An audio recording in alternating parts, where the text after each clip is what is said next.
If you remember Severus Snape playing on a swing, Harry chucking dynamite into the toilet, and Mr. Weasley's possessed washing machine, then you played Lego Harry Potter. But which one? Because there were 5 completely different versions released across 13 different platforms, and in this video series we're going to compare each of them. And in this video we're going to cover every version of Order of the Phoenix and Half-Blood Prince in Lego games. Let's start with the console version of Lego Harry Potter years 5 to 7. We begin at Little Whinging, where Harry's trying to read about Cedric winning the Triwizard Cup, but Dudley turns up and reminds him that they're trapped in this creepy playground. Like all classic Lego games, the gameplay is your typical formula of co-op puzzle solving and obstacle traversal. Hold up, why is there a Hogwarts student stuck in a drain? Alright, see the instructions on the wall? This is a very precise build. A few moments later. Ah, good enough. Oh no, it's the Dementors. Get him, Dudley. That's right, tactical roll. What the f***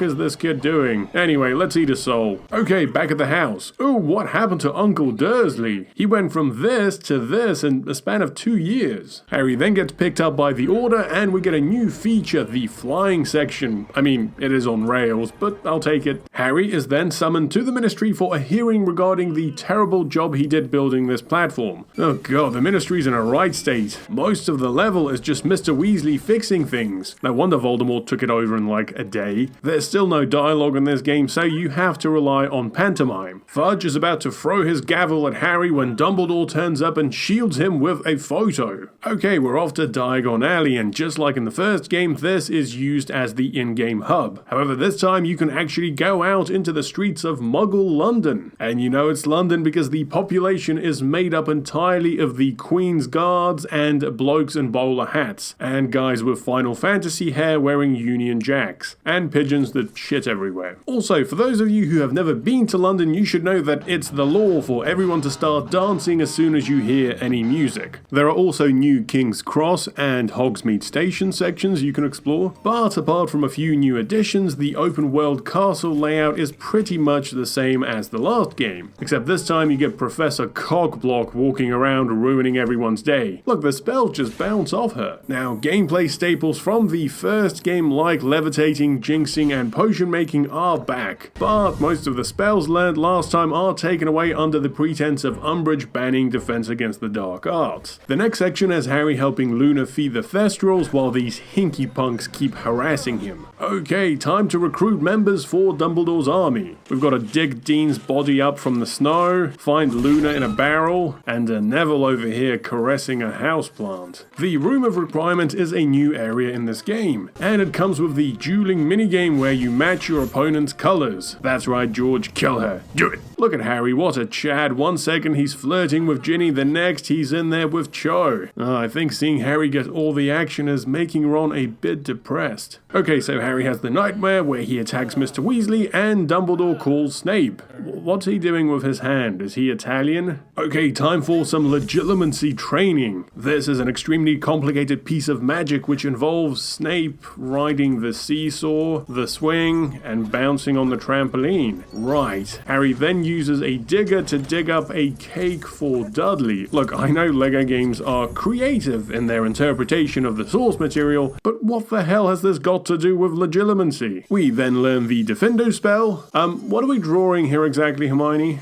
Alright, everybody hop along the love train. Oh, Hagrid, I thought you were looking for giants. Speaking of which, why are you so much smaller than in the last game? Okay, back to Grimmauld Place for Christmas, where we chase Creature around the house. This level is filled with callbacks to the book, like the house elves' heads in jars, and Sirius's mother's painting wailing at you. Back to school, where we do some more spell casting, and I like how most of the characters have their own pets, like Ron with Pigwidgeon, the owl that can't fly, which also wears Anakin's pod racer helmet. We then do a level in the Forbidden Forest, at the end of which Hagrid introduces us to his brother, who kidnaps Hermione and holds her for ransom in exchange for a bunch of random stuff.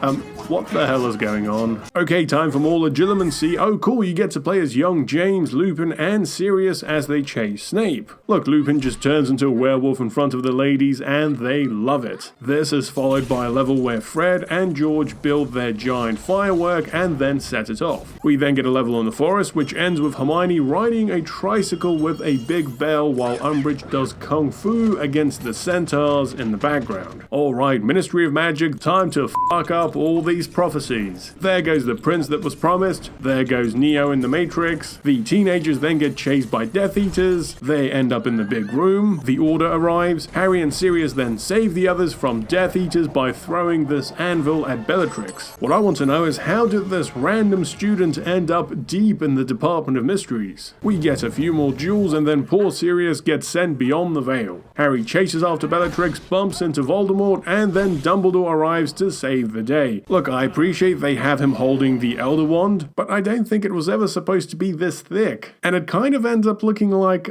something else. Dumbledore then defeats Voldemort's fire serpent by setting off the sprinklers. Voldemort tries to seduce Harry to the dark side, but Harry fights back through the power of his happiest memories. Ron almost choking to death on a gobstopper, Neville alone in the greenhouse with a mandrake, and him macking on Cho. Voldemort realizes he can't compete with that and buggers off. Alright, time to move on to the Half-Blood Prince. We start with a big Lego head floating over London where the Death Eaters are causing some serious trouble. Meanwhile, Harry and Dumbledore are on a search for Slughorn. Oh nice, a milk float.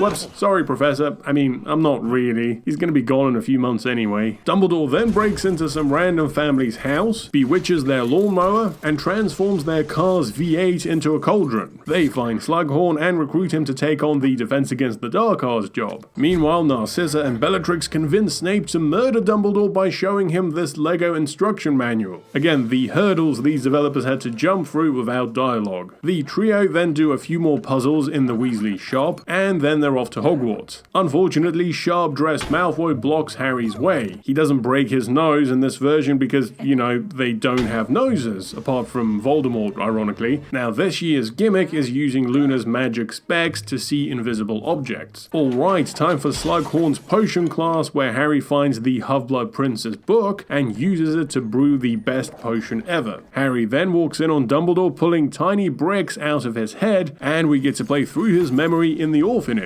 Geez, this orphanage is built like a prison. Giant gates, locked doors, but at least they have a basketball hoop. Anyway, Dumbledore shows us how he made the biggest mistake in wizard history, and then asks Harry to extract the bricks from Slughorn's brain. Speaking of Slughorn, Harry goes to the Three Broomsticks where he realizes that the old man is an alcoholic.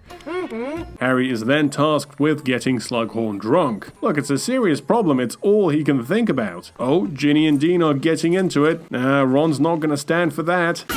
Harry then gets invited to the Slug Club.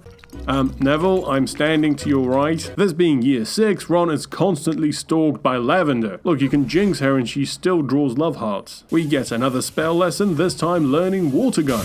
Oh, sorry Hermione. Harry stays at the Burrow for Christmas where Ginny tries to feed him her cookies. Mr. Weasley then takes him to the shed where they confront a possessed washing machine which must be fed with disembodied body parts. Or clothes, it's hard to tell with Lego. The Death Eaters attack and set the Burrow on fire. Oh, so while Harry and Ginny were fighting the Death Eaters, Mr. Weasley was riding around in a flying fire engine. Oh look, you can see Harry in the distance taking grenade jinxes to the head. Now you kids hold on, I need to collect all the gold bricks first. Viewers, have you ever been shook by someone so hard you explode into pieces? This is followed by a battle against Bellatrix, which involves us having to throw farming equipment at her. Back to Hogwarts where Ron accidentally drinks the love potion, Slughorn cures him, and then almost kills him. Harry then takes on Malfoy in the bathroom while Ron cowers in the corner. Malfoy then goes hiding in the stall, so naturally we flush him out by throwing some dynamite into the toilet. Harry finishes the duel with a cheeky little Sectum Sempra, which literally carts Malfoy in half. Harry and Ginny then hide the diary in the room of requirement. Oh my god, look, they killed the troll from the first year, taxidermied him and shoved him in here. Harry then drinks the Felix Felicis potion and we play as Lucky Harry. What makes him lucky exactly? I mean, he can still get absolutely wrecked by Hinky Punk. Anyway, we do some more puzzles, then run into Hagrid and dead Aragog, and then Slughorn starts kissing the giant dead spider. Harry and Slughorn then create a machine that sucks the venom out of Aragog. Seriously, what the fuck is going on in this game? And Harry finally convinces Slughorn to give him his memory bricks. Alright, time for the final part. Harry and Dumbledore travel to the cave where they do a bunch of puzzles and take the boat to the island where Dumbledore drinks from a literal water cooler while Harry fights off the hordes of zombies. Harry and Dumbledore return, and the big spoiler happens. Snape kills Dumbledore! Harry then chases after Snape. Wait, what's Ginny doing here? We get one last duel, this time with Snape, who reveals his blood type at the end. And so that does it for the flagship game. However, there was also a handheld version released for the DS, 3DS, PSP, and PS Vita. Now, all these games are pretty much the same apart from the graphics quality. There's no connecting hub. Instead, you just go from one level to the next, and some of the levels have been removed. But the remaining stages are very similar to the flagship with slight tweaks, and often they feel a bit more barren. For example, this classroom is almost empty apart from 2 sleeping students. There is a target practice minigame at Hogsmeade, and for some reason Cho is frozen in ice in this one. There is a duel minigame, but for some reason none of the characters can shoot straight. But hey, at least you can jump properly this time around, unlike in the first game. That, and they got rid of the annoying button combo to cast every spell. What the hell is Creature doing? Is he twerking?